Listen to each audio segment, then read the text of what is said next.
భద్రాద్రి కొత్తగూడెం జిల్లా అశ్వారావుపేటలో వివాహిత మరణం తీవ్ర దుమారం రేపింది. తమ బిడ్డను భర్త అక్కబావలే అదనపు కట్నం కోసం వేధించి చంపేశారని ఫిర్యాదు చేశారు. ఖమ్మం జిల్లా కల్లూరు మండలం విశ్వనాథపురం గ్రామానికి చెందిన లక్ష్మీ ప్రసన్నకు ఖాన్పేటకు చెందిన పూల నరేష్కు 2015లో వివాహం చేశారు. వీరికి ఒక పాప కూడా జన్మించింది. పెళ్లైన ఏడాది 6 ఏళ్ల పాటు అత్తగారి ఇంట్లోనే నరేష్ బాబు లక్ష్మీ ప్రసన్న నివసించేవారు.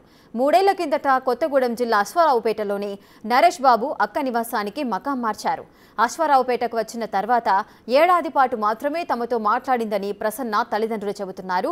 ప్రసన్నకు తీవ్ర గాయాలు, రాజమండ్రిలోని ఓ ప్రైవేట్ హాస్పిటల్లో చికిత్స పొందుతుందని నరేష్ తెలిపాడని అన్నారు.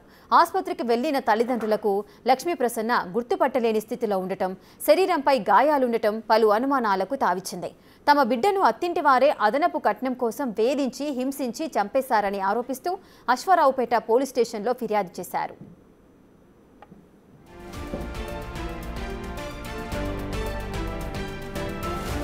తమ కూతురిని అదనపు కట్నం కోసం వేధించి చిత్రహింసలకు గురిచేసి స్లో పాయిజన్ ఇచ్చారని ఆమె తండ్రి వెంకటేశ్వర్లు చెబుతున్నారు.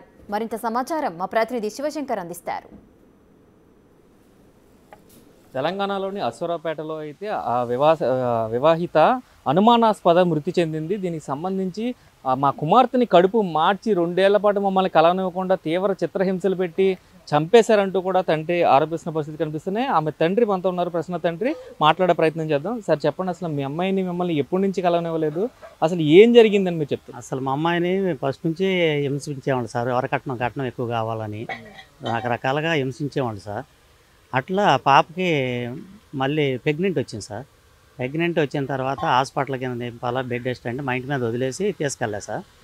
పాప డెలివరీ అయినాక అమ్మాయి పుట్టింది, పాప పుట్టిందండి. ఆడపిల్ల పుట్టిందని 3 సంవత్సరాలు అసలు మా ఇంటి దగ్గర ఉంచారు సార్. తీసుకెళ్ళలేదు సార్ అసలు.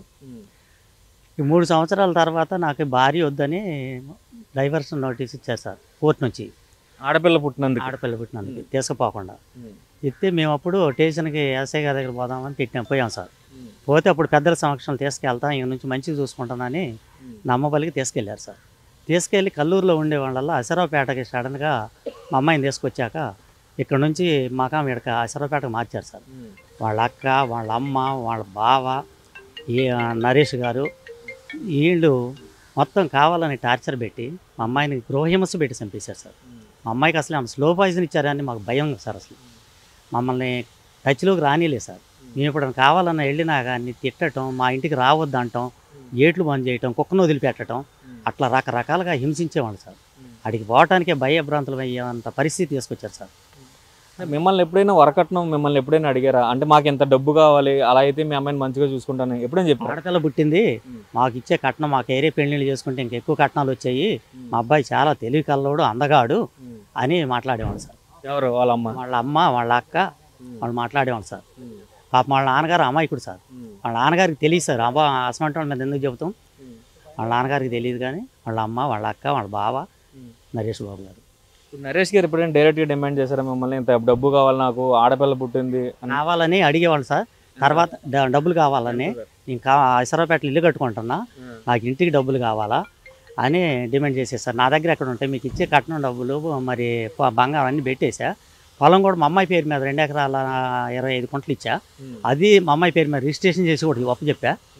ఇంకా ఈ పరిస్థితుల్లో మేము ఎక్కడ తెచ్చి ఇవ్వగలుగుతాం? 3 సంవత్సరాలు పాపను కూడా తీసుకోకుండా మా మీద వదిలేతే ఆ ఖర్చులు, హాస్పిటల్ అన్నీ వగైరా మేమే భరించాము అని చెబితే ఆఖరికి వచ్చారు. పొలం కూడా అమ్ముకొని పోవాలనే నిర్బంధంలో తీసుకొచ్చింది సార్ అశ్వారావుపేట వచ్చాక. మరి పొలం అమ్ముకుంటే ఇప్పుడు పరిస్థితి ఏంటి? ఒక ఆడపిల్ల ఉంది, ఆ పిల్ల చదువులు, మళ్ళీ ఆ అమ్మాయి పెళ్లికి వచ్చేసరికి ఆధారం ఏముంటుంది? పంటలు మీరే తింటున్నారు, దాని కవులు, మరి ఈ రైతు బంధువు అన్నీ మీకే ఇస్తున్నారు కదా, అమ్మాయి ఇంత చదువుకుంది, ఏదైనా షాపును పెట్టుకోండి అని చెప్పేవాళ్ళం సార్. మంచిగా ఏం చదువుకున్నారు సార్ మీ అమ్మాయి? ఏం చదువుకున్నారు? మా అమ్మాయి ఎంఫార్మసీ, బీఫార్మసీ కూడా చేసింది సార్. బీఫార్మసీ కూడా చేసింది సార్. లాస్ట్గా ఎప్పుడు చూసారు మీరు ప్రసన్నని? ఒక 2 సంవత్సరాల లోపు చూసాం సార్. మా మామగారు చనిపోయాడు సార్. మా మామగారు చనిపోతే ఎంతసేపు ఎంత పెద్ద మనుషులతో ఫోన్లు చేయించితేనో అప్పుడు తీసుకొని వచ్చింది సార్.